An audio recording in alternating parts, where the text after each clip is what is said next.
సరదాగా ఒక ఫోటో కుదిరితే కప్పు కాఫీ అన్నట్టుగా ఇవాల్టి ఏపీ అసెంబ్లీ సమావేశాలు జరిగాయి. రోజు జరిగేదానికి కాస్త భిన్నంగా ఇంకాస్త సరదాగా ఘాటుగా సభలు నడిచాయి. ఇక సీఎంతో ప్రజాప్రతినిధుల ఫోటో సెషన్ ఇవాళ మరొక హైలైట్. అసెంబ్లీ సమావేశాలంటే ఎప్పుడూ హాట్ గా చర్చలు, ఒకరిపై ఒకరు దుమ్మెత్తి పోసుకోవడాలే ఎప్పుడు చూస్తూ ఉంటాం. కానీ ఇవాళ ఆసక్తికర సన్నివేశాలు కనిపించాయి. అసెంబ్లీ ఆవరణలో అరకు కాఫీ స్టాల్ ప్రారంభించి అందరికీ కాఫీ రుచి చూపించారు స్పీకర్ అయ్యన్న పాత్రుడు. వాహ్ వాహ్ అనుకుంటూ సభ్యులంతా కాఫీని టేస్ట్ చేశారు. అసెంబ్లీ ఆవరణలో ప్రత్యేకంగా ఫోటో సెషన్ కూడా జరిగింది. ఎమ్మెల్యేలు, ఎమ్మెల్సీలు విడివిడిగా సీఎం చంద్రబాబుతో ఫోటో దిగారు. వైసీపీ ఎమ్మెల్సీలు కూడా ఈ ఫోటో సెషన్లో పాల్గొన్నారు. ఈ సందర్భంగా సరదాగా మాట్లాడుకున్నారు నేతలు.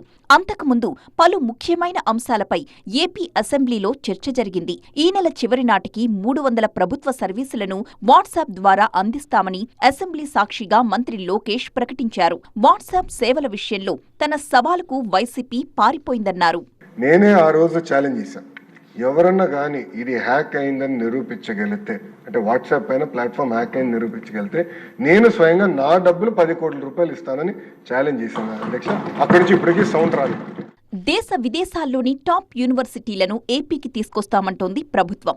అన్ని అమరావతిలోనే కాకుండా ప్రతి పార్లమెంటు నియోజకవర్గంలో ఒక యూనివర్సిటీ ఉండేలా చూస్తామన్నారు. అధ్యక్ష, బిట్స్ ఆంధ్ర రాష్ట్రానికి వస్తుంది. ఇంటర్నేషనల్ యూనివర్సిటీ కాదు, భారతదేశంలో ఉన్న టాప్ యూనివర్సిటీస్ అందరినీ ఆంధ్ర రాష్ట్రానికి తీసుకొచ్చే విధంగా అన్ని ఏదైతే పార్లమెంట్లోనే కనీసం ఒక్క యూనివర్సిటీ అనేది ఉండాలనే లక్ష్యంతో మన కూటమి ప్రభుత్వం పనిచేస్తుంది. విజయవాడను ముంచేసిన బుడమేరు నుంచి మరోసారి ఇబ్బందులు తలెత్తకుండా ప్రభుత్వం చర్యలు తీసుకుంటోంది. దీనికి సంబంధించిన యాక్షన్ ప్లాన్ ని మంత్రి నిమ్మల అసెంబ్లీలో వివరించారు.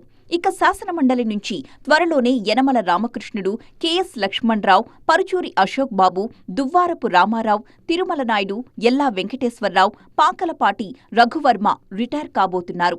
ఈ సందర్భంగా వారి సేవల్ని సభ్యులు గుర్తు చేసుకున్నారు.